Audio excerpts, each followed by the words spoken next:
Job done from a coaching standpoint. It's very competitive. Yes, you have to have good players, but you better have good coaching and put them in the right situations. And while not every call is going to be perfect, I thought our guys, really worked hard to give ourselves the best opportunity. Our support staff, football staff, the medical team, trainers, football ops, equipment guys, the various conditions of the weather down the stretch, and even just the different feel of the field this week versus the previous week. And then lastly, I want to thank all the people that helped us pull these two games off at home. You guys were all here, you know the conditions we were in. Our fans for trudging through, all the snow just to get to their seat, the Pittsburgh game. And then this past week, all the volunteers, all of our ground staff, Aaron Ramel and his crew, Andy Major, Josh D. It took a lot of people, a lot more than you would normally have to do to pull this game off, and to make it as positive for our players and our team and give us the best chance. So I know that was long, but I'd just be remiss if I didn't thank all those people. So. Brandon, what would you say to people who are wondering if the window is closed on this team based off of how it ended and the salary cap stuff in this phase? Yeah, I don't get into that windows closed mindset. Your team is always changing and evolving. Each class with draft classes, free agents, whether they're one-year deals or multi-year deals. Some guys age out, some guys play themselves to where you can't afford them. So you're constantly changing the roster. But this is a quarterback league, and I believe in the guy we got in under center. And again, you look at, I know, Joe Burrow, and since he got hurt this year, probably hurt their chances. But, look at who's playing in the conference championship, Lamar, versus Mahomes. And Josh has played in that game. Obviously, we've come up short. We wish we were still playing, but it starts there. We got other players that have to help. He can't do it by himself. But I don't subscribe to the window is closing or is closed. But every team is a new team, and sometimes a team clicks at different parts of the year. I think we had to figure out who we were, what we did best, and luckily we did it in time to secure another division and give ourselves 2 home games. Brandon, does it feel like there's a sense of maybe a little frustration that there's 3 years in a row now here to the divisional round, that there's almost this plateau that you kind of can't get past? And if so, what's got to flip to get past that plateau? Yeah, Jay, it's a great question. There's no perfect solution here. You have to keep working. You have to learn every year, and you're constantly making decisions off of what you learn. Learn about yourself, learn about certain players, learn about situations in games, experiences. But, the Chiefs, 5-6 years in a row have been in the AFC Championship. They're not going anywhere either. I just mentioned Cincinnati. Baltimore's the #1 seed. The AFC, and I could name some other teams. In our own division, Miami, it took us to the last week to beat them on the road to get the division back. They're not going anywhere. The Jets, New England will be back. There's a lot of teams in the AFC, so not everybody can make it. And we're going to keep fighting, but I can't sit up here and guarantee you, oh, yes, we have this magic answer, and now we're going to the AFC Championship next year, or we're going to the Super Bowl. But I can tell you, we know what it takes. We do. We have to execute. And when you lose games the way we, I don't even think what did we lose? Was our worst loss this year by 6 or 7 points? 6. So when you lose, unless you're getting blown out, when you lose a game, a 1-score game, you really can narrow it down to 3, 4, 5 plays in a game. They made, you didn't. And you have to make those. I'll take our team for as many things as went wrong. We didn't play our best game defensively the other night. It wasn't our best outing. And you can go through all the reasons why or why not. First, you have to give Kansas City credit. That's a proven team that, when it's gut check time, they've proven that they can make a lot of plays, and they're going to be hard to deal with Mahomes, Andy Reid, Kelsey, that whole crew. So you got to give them credit.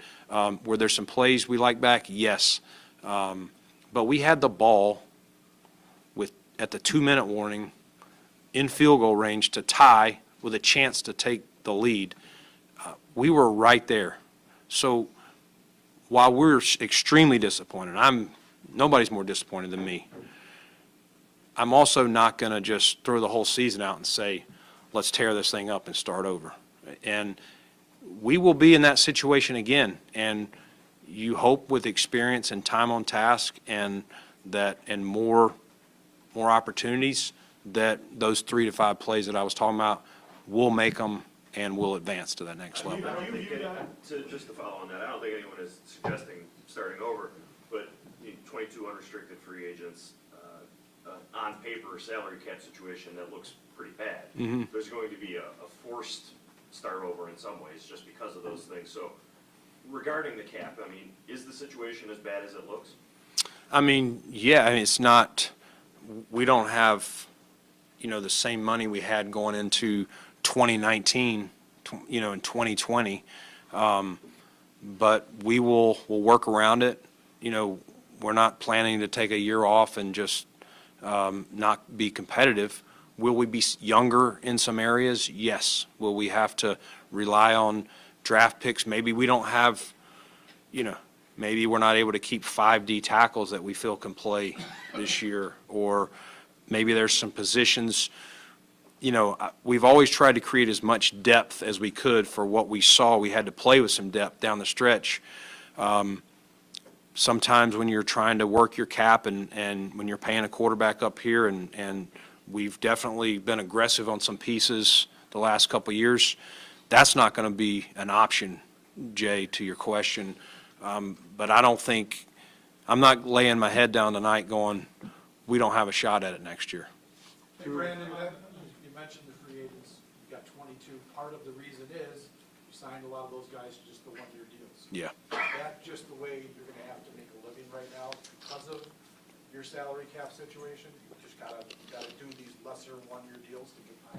Yeah, that's one of the strategies and that we'll have to do. We do have, I think when we get a comp pick, I think we're going to be at 10 draft picks. We're going to need, a good port.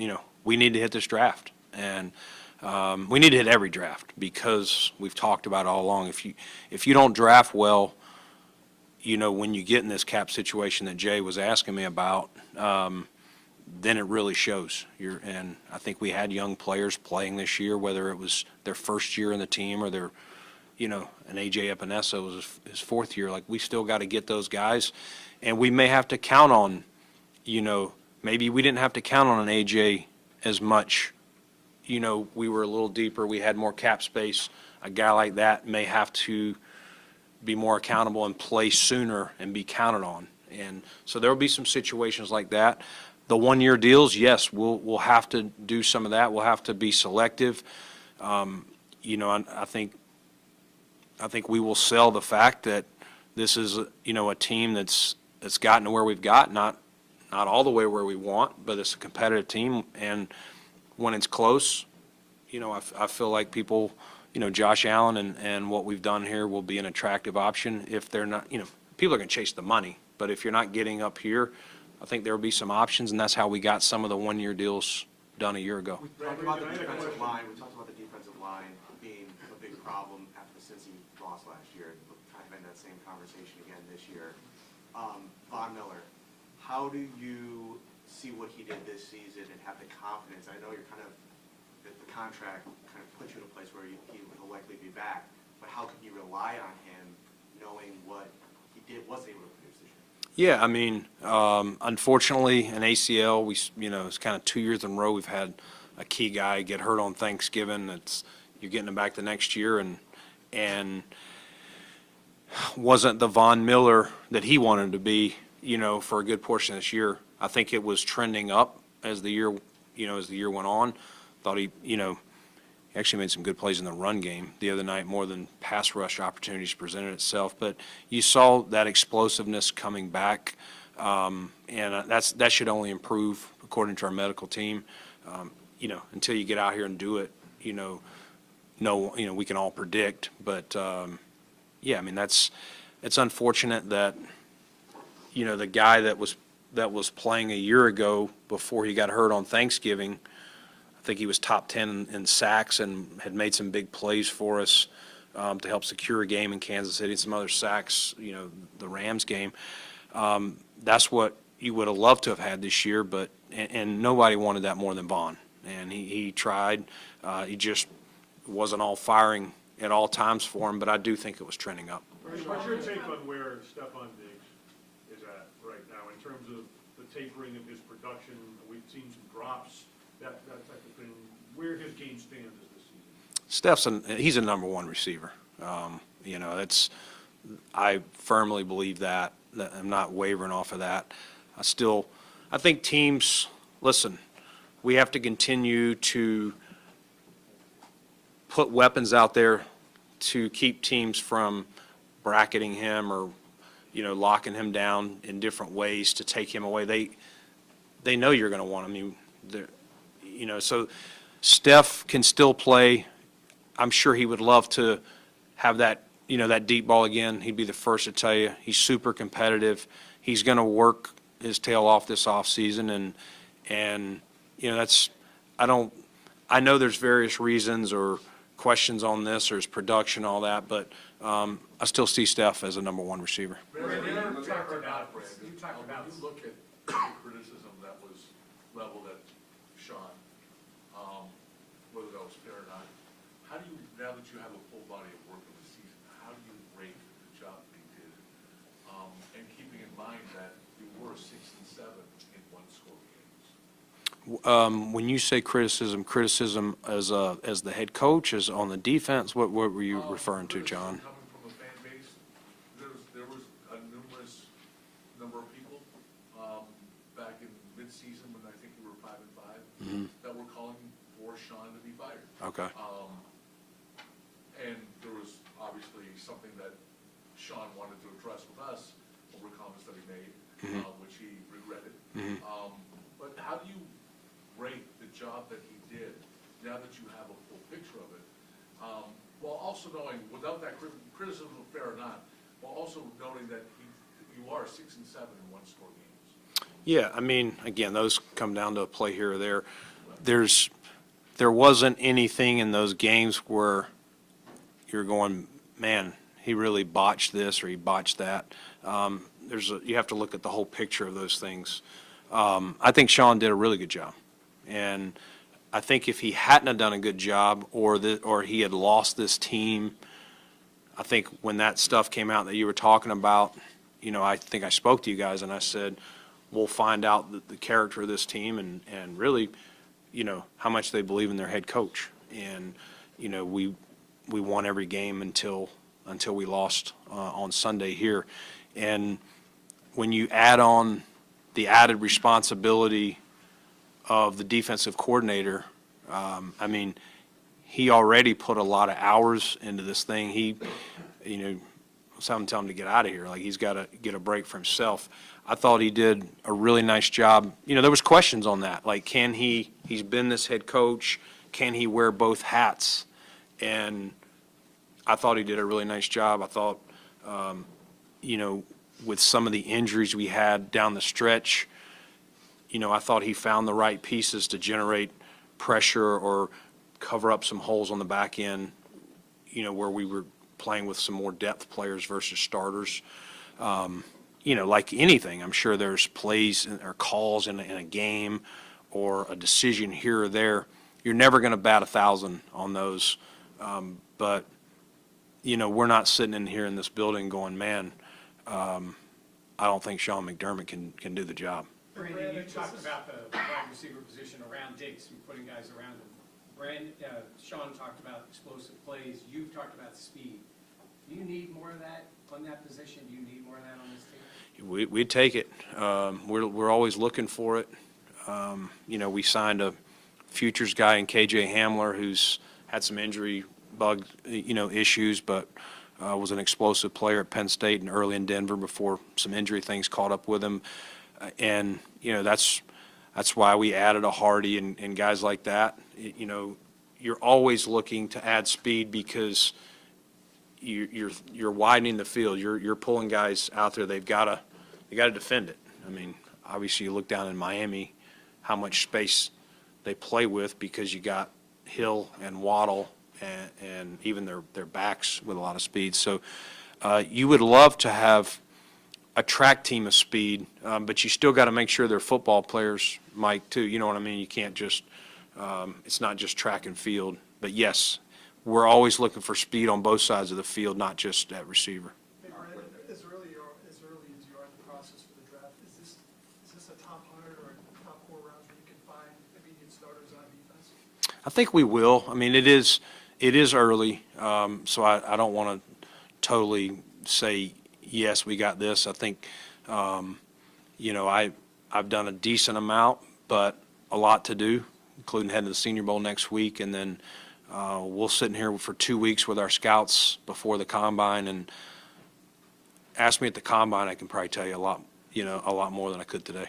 This is a wide receiver draft, and, Kansas City was daring you guys to throw one-on-one with Sherfield on that other side.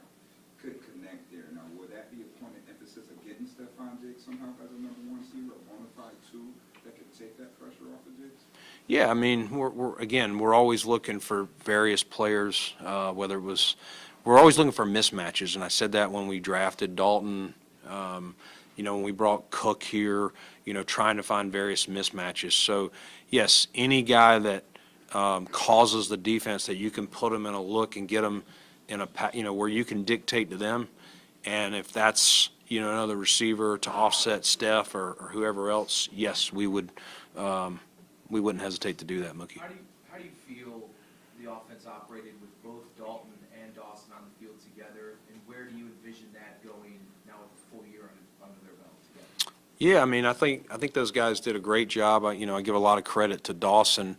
It's probably not easy when you've had the play time here, and all the plays he's made for us to draft a guy in the first round. We're all human. Your first thing is probably what does this mean for me? And I commend Dawson. He is such a selfless player. We were talking about earlier. He made a comment to I think it was Rob Boris, like, if you need me to block, I want to help. I can do more. But if you need me to block every play and it's going to get us a Super Bowl, that's what I'm willing to do. And so I want to give him a lot of credit for that. And you saw him.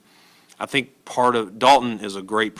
He's already a pro to be a rookie, but you just saw Dawson pouring into him, and I think it helped both of them. So I think they will continue to help each other. I don't think they have the same skill set. I think, Dawson is a unique player in that he's got some straight line speed, yet he's also a gritty, tough blocker. He adds an element of physicality. Dalton tries to play physical. He's not as developed physically and lacks the play strength that Dawson plays with. But I would see both those guys helping us going forward, and again, giving Joe, various options depending on who you're playing. There's going to be some games where 12 personnel is better than 11 or maybe even 13 and maybe 21. So it'll be still a week-to-week thing, how much we're in 12 versus 11, but we're going to need them both. So we're remiss if I didn't ask you if, you just mentioned kind of Joe and a future secretary. What was it's obviously Sean is working through all that right now, but do you feel confident that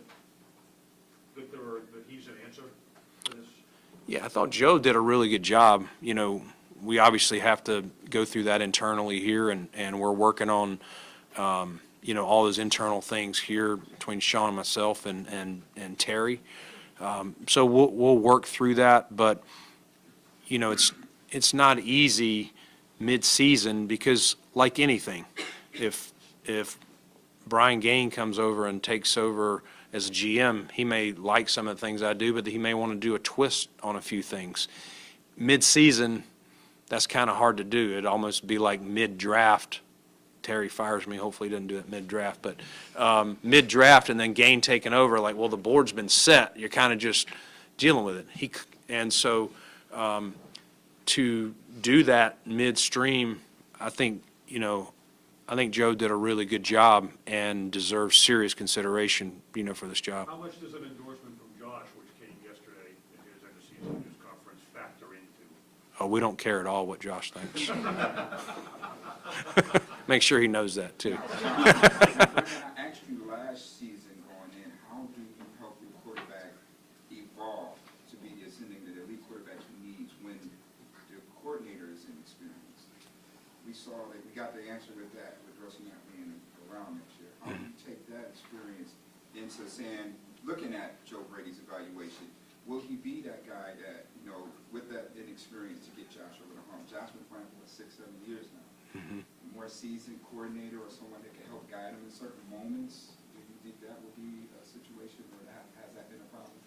No, I don't think so. I don't think whether it's a 20-year ex-coordinator, and Joe has coordinated before, in fairness to Joe, whether it was at LSU or then at the Panthers. So it wasn't his first time, calling plays or anything like that. It was his first time with Josh calling the plays. And like anything, that should continue to get better. But I really appreciated the communication that I saw between the two of those guys, the collaboration. That's important because, Josh is the gunslinger back there, but he's that coordinator on the field. Joe can't get out there with him like he can in Pop Warner and stand on the field and coach these guys up. He's got to do that just like, your Mike linebacker does, on defense. So I don't see anything that stood out to me from Joe's standpoint that he's not hitting Josh with this or that, like that's going to be an issue. Hey, Brandon, you've only got a couple defensive linemen that are signed for next year. You've got a bunch of guys that are ready to leave. Yeah. How challenging is that? I mean, that's got to be the most challenging position you're going to have to look at in the offseason, isn't it? Yeah, it's we definitely have some challenges. We do, and it's important that every dollar we spend, that we spend it wisely, and that it's not on a guy that he didn't pan out. Because, as I said, I don't know that we're going to be able to have some spare. You know what? Let's take $2.5 million, take a shot on this guy, and if we put $2.5 million in, he better help us win. And that's on me, and that's my job to Sean and the coaches and to Terry and Kim. Where's the priority on Daquan while we're on the defensive line? Because when healthy, he was so instrumental in what you did on that defensive line early in the season. And how do you kind of project, if you can, or anything you could say about what his market's going to be like as he's kind of going to free agency? Yeah, I don't know what his market is going to be like, but we missed Daquan, when he got hurt in London, and I told him as much yesterday. Like, just Daquan is a good player. Let's first and foremost, well, you guys all know that, a longtime starter in this league. Beyond that, he's a leader, and he's well respected. He makes others around him better, and so. You would want a Daquan Jones around, and, we would love to get him back. It's got to be fair for him and fair for us. He's reached free agency. I'll say that about anybody else you bring up. He's earned the right to test his market and see what it looks like. And, but yeah, we'd be a fool not to entertain bringing him back. Brandon, you talk about spending money wisely. Do you feel like you were able to do that this past offseason, bringing in a number of free agents? Do you feel like you got a good enough return on that crop of new players this year? That's like evaluating myself, so I don't, I'll let you guys decide that. I mean, I appreciate what the guys did, the guys we brought in. I thought, those guys all balled in, and for the most part was pleased with them, to go through everyone and where they ranked and how they did. I don't know if that's fair, but, we'll need, where we have to fill holes that we can't do in the draft, we'll need to hit those, whether it's, to Sal's question earlier, a one-year deal whatever the situation is. Brandon, fair to say, I think, are the projections fair that you're about 43.5 over? Well, what's the cap? Right. Fair, okay, fair enough. Not knowing what the cap might be. Yeah. But when you look at, as much as you've already restructured contracts and you hate doing that to begin with, we're kicking the pail down the road. Mm-hmm. How much might you still have to do that this year, knowing what lies ahead? Yeah, we'll still have to do that. I mean, I just think we're in that, ever since the COVID year where the cap went backwards by 16 million, I don't know that that'll ever be recovered. The cap was at 224, whatever it was this year. It should have been at 240, at least, maybe 250. Instead of going backwards 16, it should have gone up 6-7%. You guys can figure the math out, but that started this whole trend around the league, and especially with us, it jostled our planning. And I don't see us getting out of that anytime soon, when you're paying a quarterback where you're paying them, and we've already had to do that just to be competitive these last few years. So I don't love it, you're right, but we want to be competitive, and so we'll do what we have to do. Brandon, you mentioned getting younger at some positions. Jordan's got 1 year left of his deal. Micah, his deal is up. He told us yesterday he's going to take some time with the family. How do you see those two guys in that position evolving? Yeah, I mean, first off, we just finished the last game of the year, and so we're going through all those evaluations. But, I would just say, I don't know that I've ever seen two safeties play 7 seasons together. And I know Micah's year got cut short last year a little bit, but I'm, amazed at all they did. And for us, not only on the field, but the culture here and just every day, you're not going to find two better pros than that. And for two guys to be back there, what they did was amazing. Micah is a free agent, so we'll see where his head is at. And Jordan has 1 year left. We haven't gotten down the road as far as what we're going to do. And from that standpoint, I would just say, if Micah retired or we couldn't afford to sign him if he played or something like that, you would definitely, miss that. There's not somebody just going to walk in the door and be Micah Hyde or Jordan Poyer or whoever.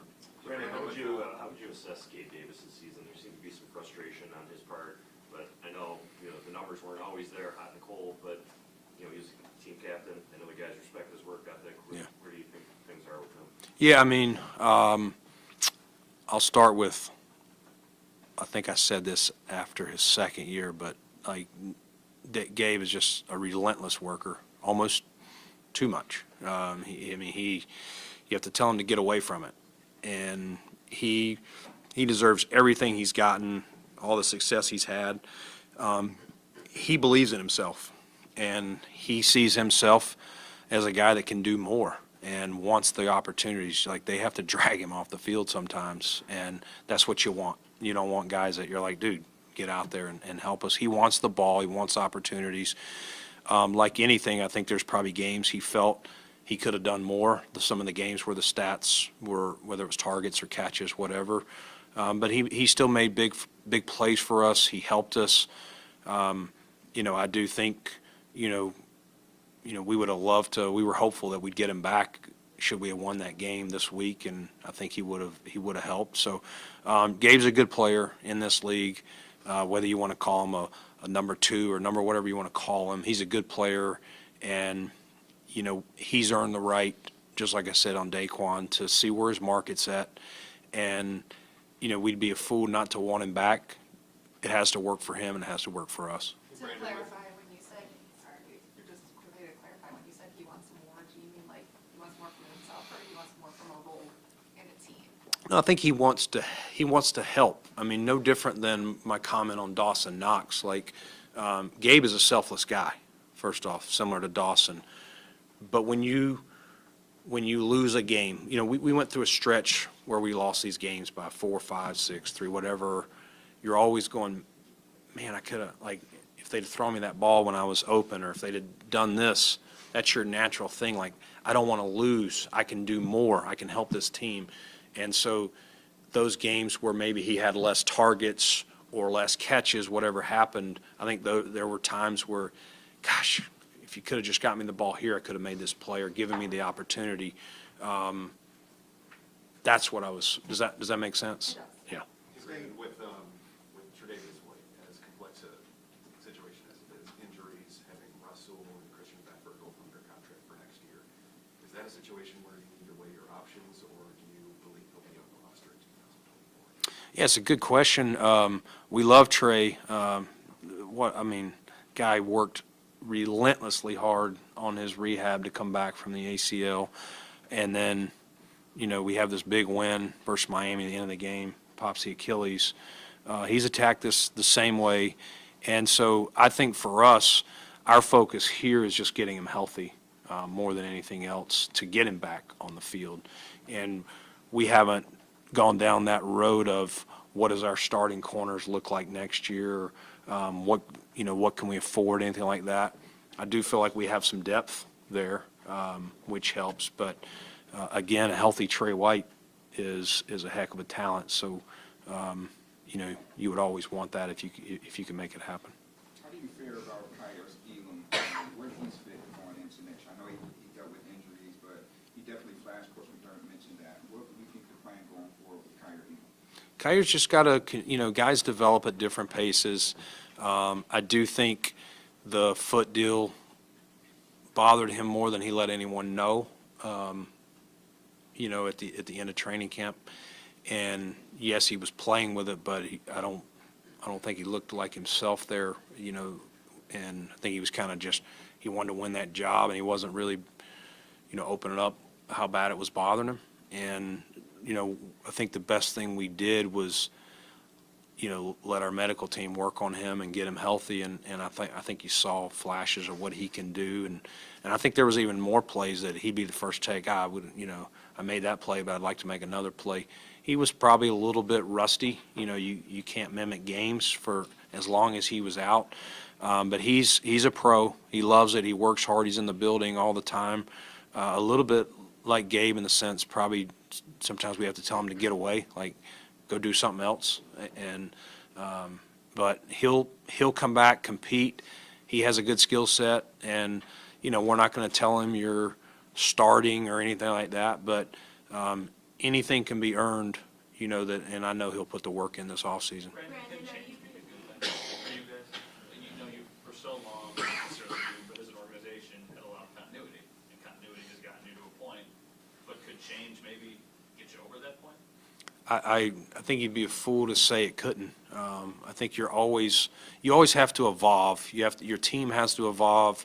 How you do things has to evolve. I have to evolve as a general manager. Sean's got to evolve as a head coach.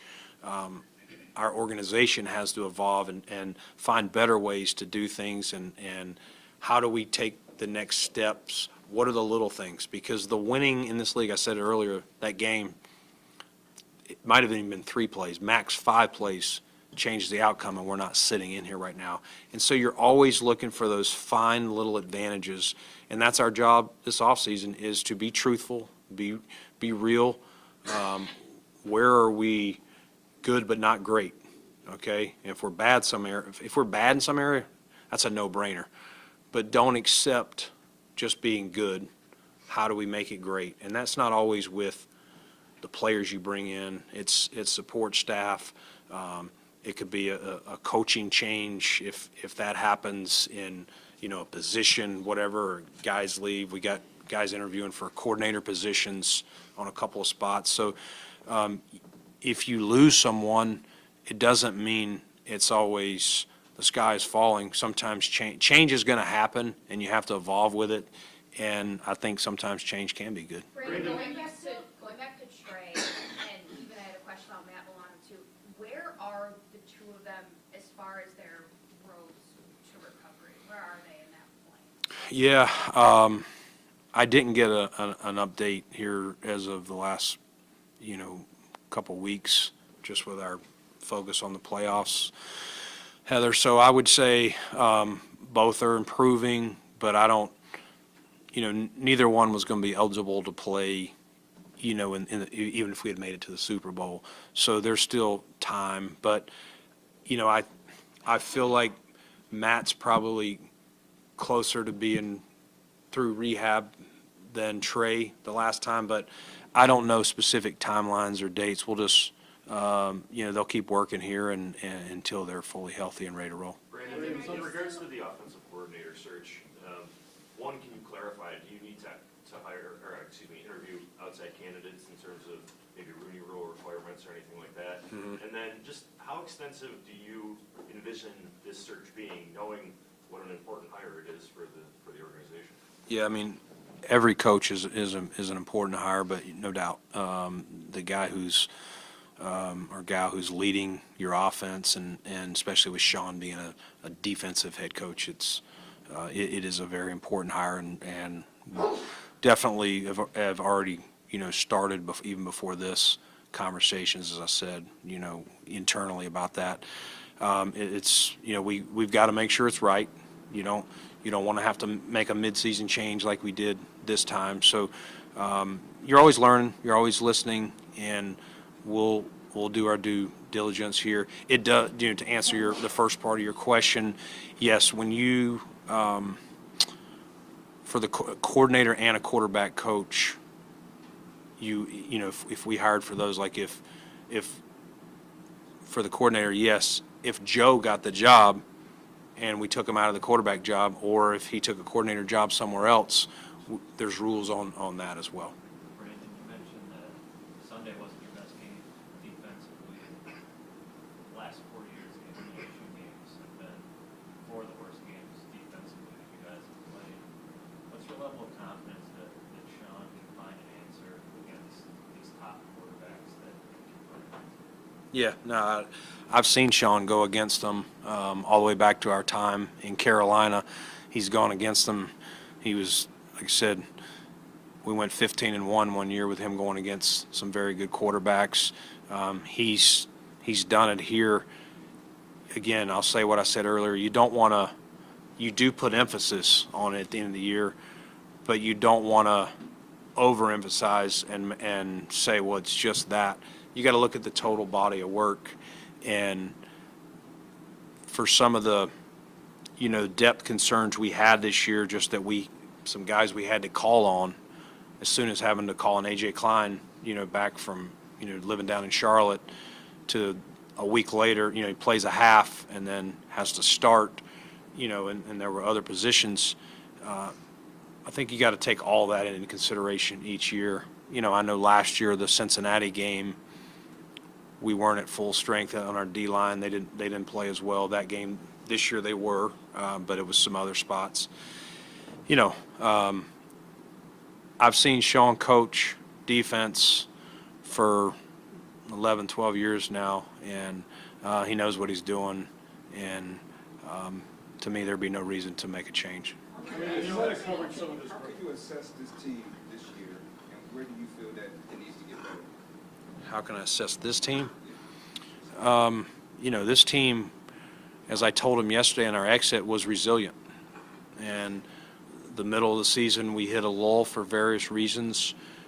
We weren't playing complementary football.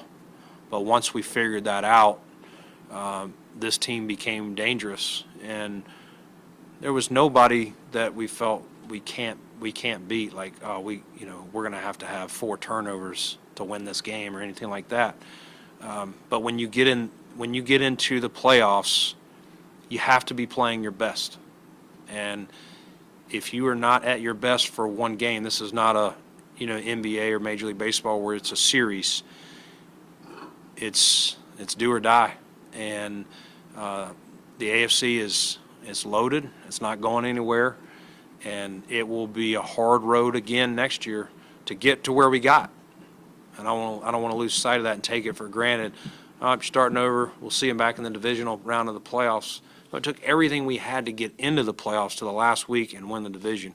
And it's going to be even harder next year. Again, you play the first place teams.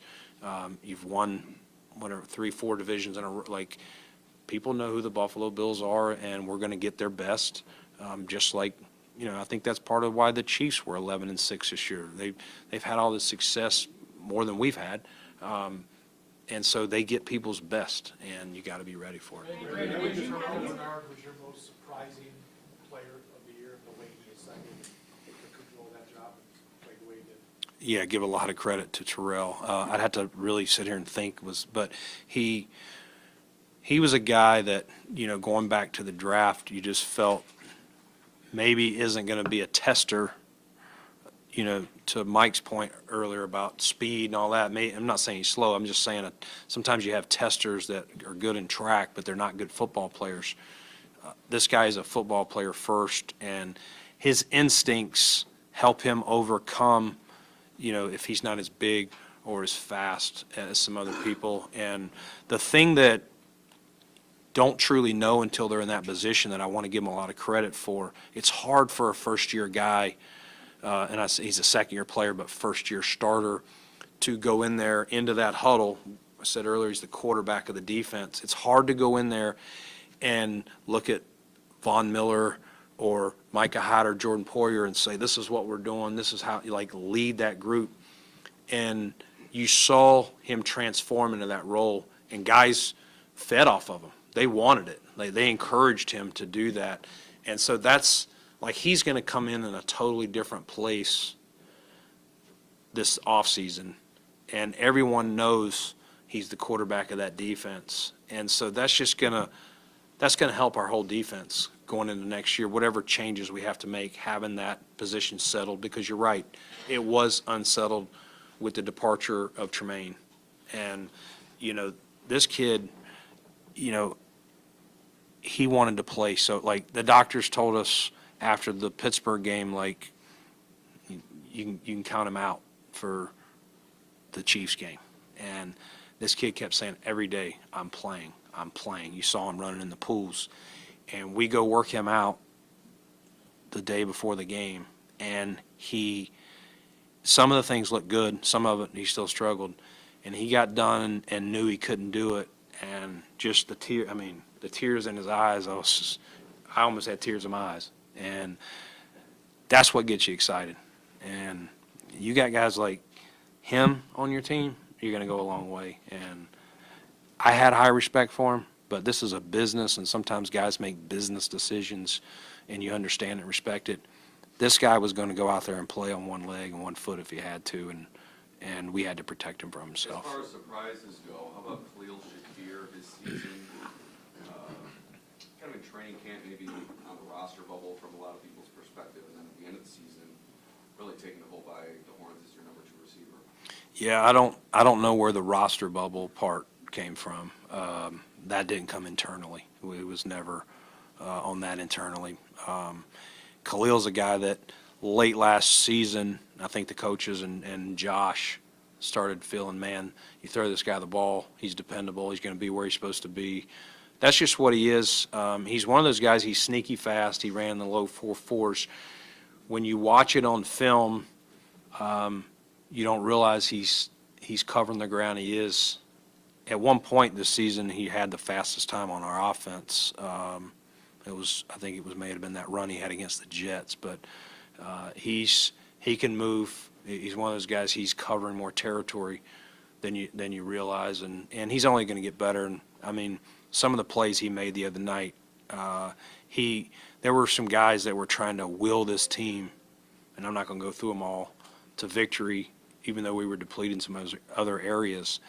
And he was one of those guys that he was laying it all on the line and just made some excellent plays to help keep a drive going, or that whatever it was, 3rd and 13, makes the touchdown catch there. So I know you had a question 100 times. You mentioned how you had to bring in a guy like A.J. Klein to add depth to the defense, that sort of thing. Do you feel like there's anything you need to change or improve on to make sure the depth is there for keeping the roster late in the season, so you're not having to call on someone like that who's going on vacation to play the role that he had to play?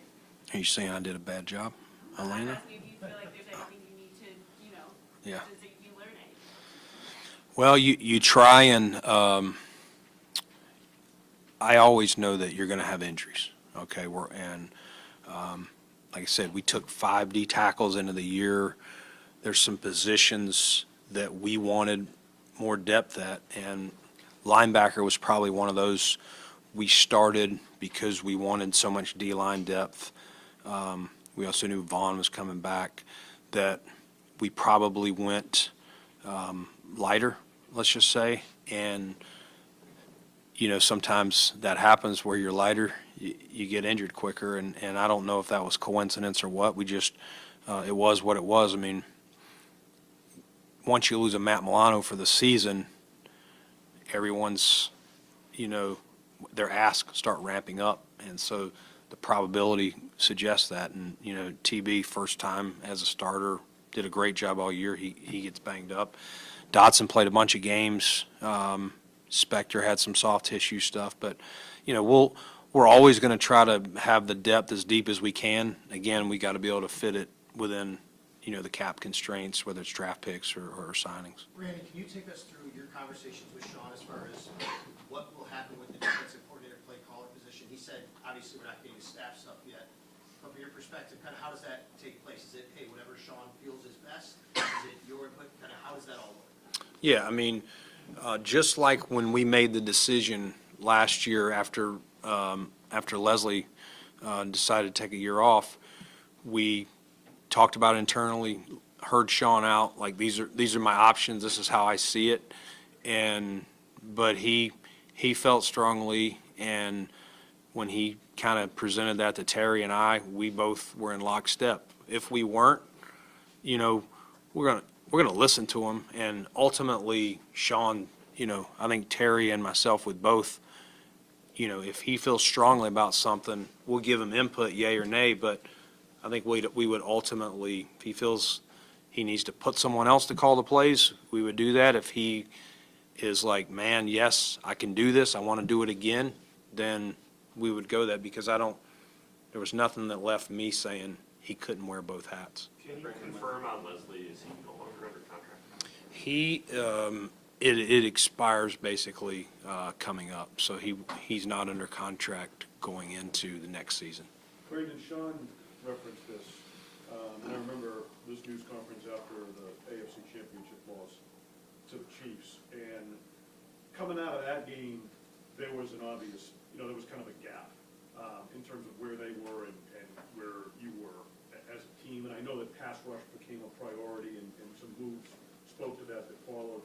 And listening to some of your comments, I'm just getting your take. Has this roster and program evolved to a point?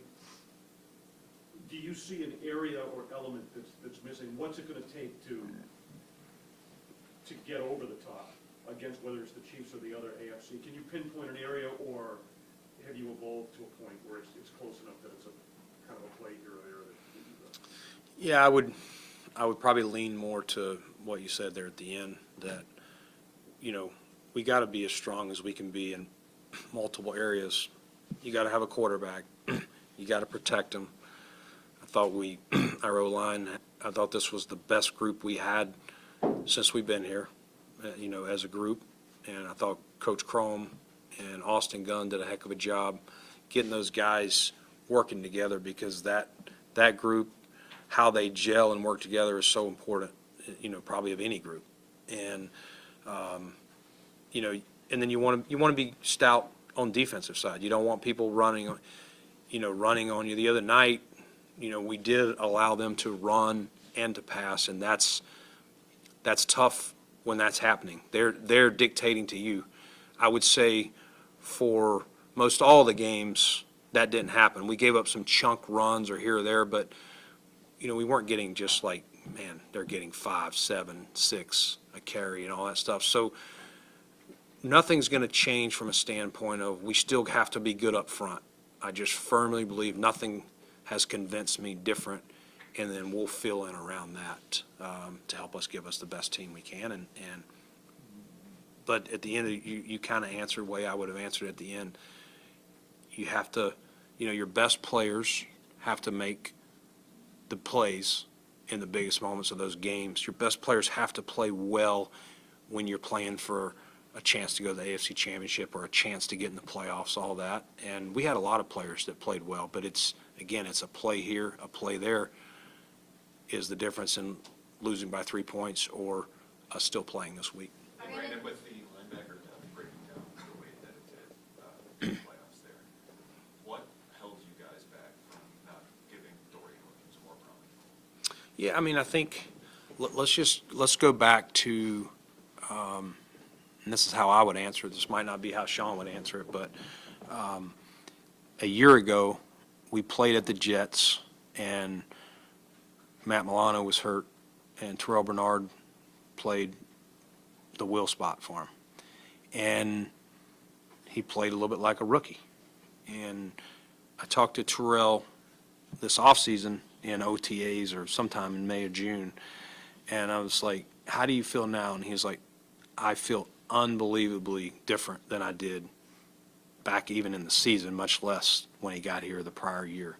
Just an NFL defense, the volume of it, all the intricacies of what we try and do. And Dorian is a fast, explosive player. You want to make sure, but if he's thinking or is still learning nuances of the defense, and you got to remember, maybe we did him a disservice, maybe we didn't, but we did give him a lot of reps at middle linebacker this offseason when he got here, just trying to give everybody opportunities to see what our best fits were there. And then we finally decided at some point in August, you know what, let's just leave him here. Let's cut half of that out. And so I think when he comes back next year, he just using Terrell as a test case there, he's going to be a lot more knowledgeable, a lot more comfortable. The game is going to slow down for him. And so he is a fast, explosive player. I think Sean and Bobby Babich decided that the best thing was to give him certain assignments in games, certain packages, and that way he can play to his strengths. And because if you're not diagnosing it as quick because you're still figuring it out, I mean, the defense he played in at Tulane versus the defense here is this thick to this thick. Brandon, just a few minutes ago, just for clarification in your question to Matt, you said there was no reason to make a change with what you've seen from Sean. Does that make a change as in a new coach, or does that make a change to the structure of him calling the plays? No, the structure of him calling the plays or how we are set up on defense. Right. Yeah. And just as a broader note, like just because you came in after Sean, you know, 6 playoffs in 7 years, and there's been success and accomplishments. If there were to be a time where a change was needed, what would that look like, just because of, you know, the structure? Well, we both report to Terry separately, and so that would ultimately be Terry and his call, whether he thought I was doing a good job or not a good enough job, and that goes for Sean. And how do you evaluate the head coach in your role? Well, if Terry asked me any questions, you know, we would talk about it, or we talk about everything.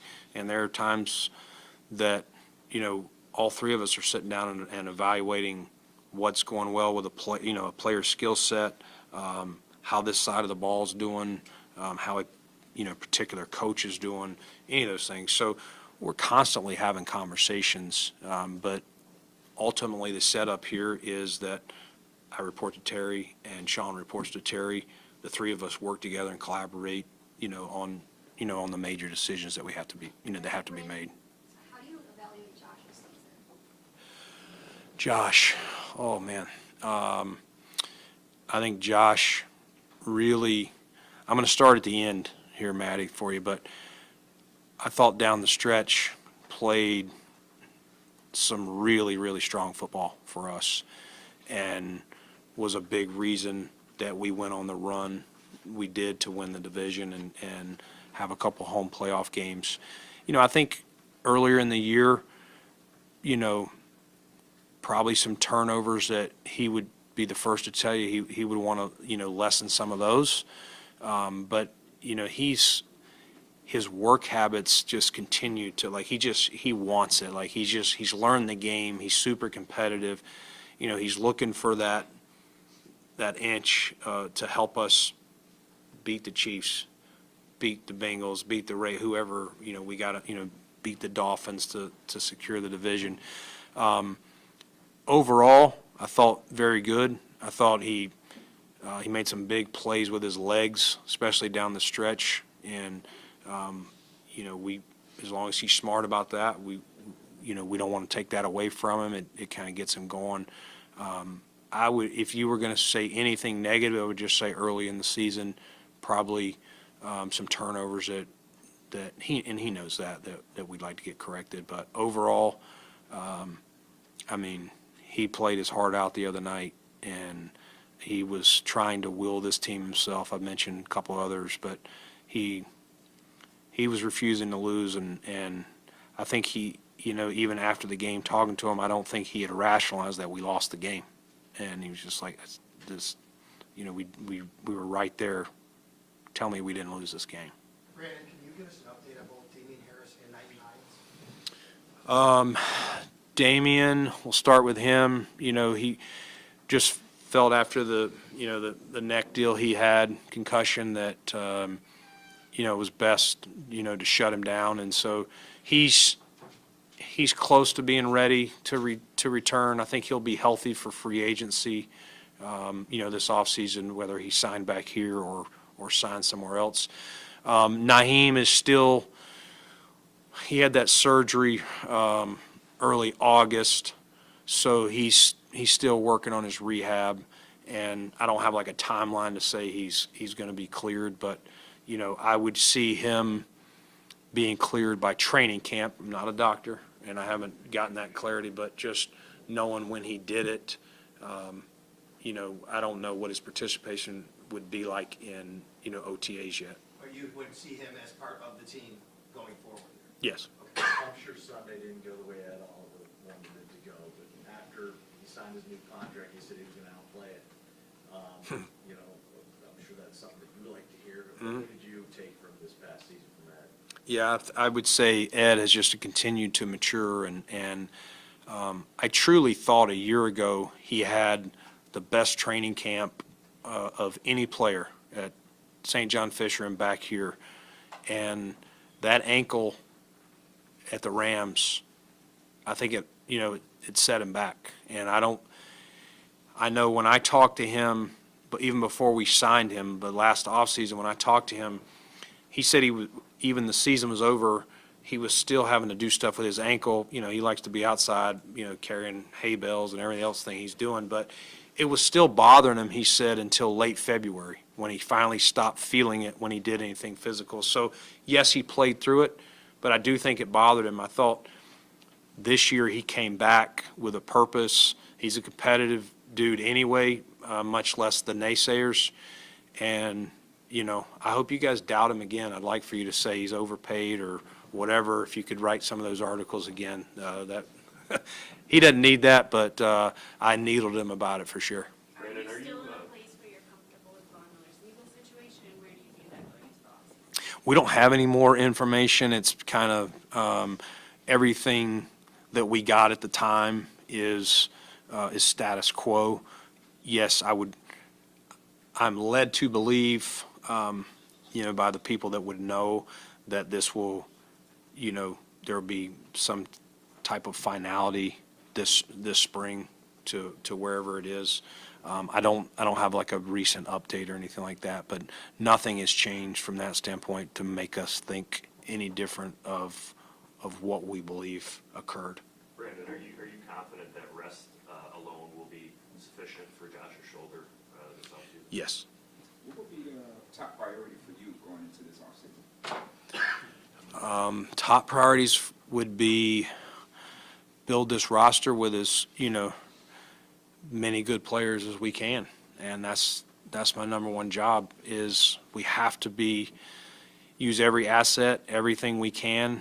Obviously, I'm going to have to be creative with the cap, and I don't think I need to say it, but I don't think you're going to see any splashes. Even if I found something that was exciting me, I don't think it would fit within our cap parameters. And so I think everyone needs to understand that we're going to be shopping some of those same stores we were shopping last year.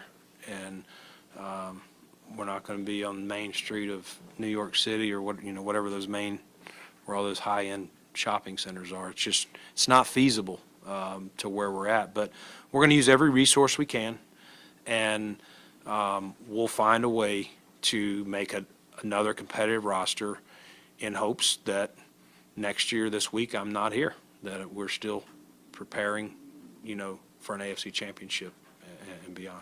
Brandon, if you talk to Tyler, I know that Sean said he's got full confidence in him, but just from like a, human standpoint, Yeah. I'm sure, it's like deactivated social media, it's gonna be fewer updates from him. Where's your status on that, and just have you had conversations with him? Yeah, I gave him a hug after the game and just told him, listen, I know he wants that kick back more than anybody, and he's done a lot of good things. He's won games, he's tied games, he's made big kicks for us, and one kick doesn't change how I view him, how we view him, his teammates view him. I think you saw many guys walk up to him, either on the field or in the locker room.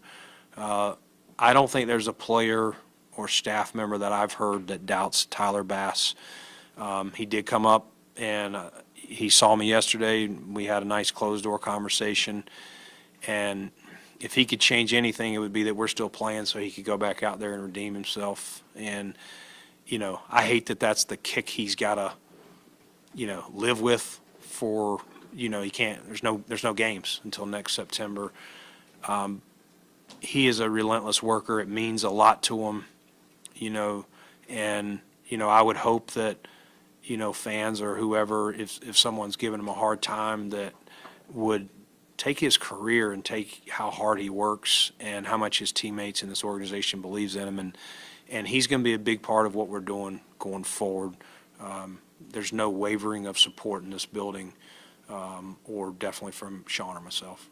Is there any moves, I know we talk about the players wanting plays back, now is there any moves that you feel that you would want to have back this season? Me?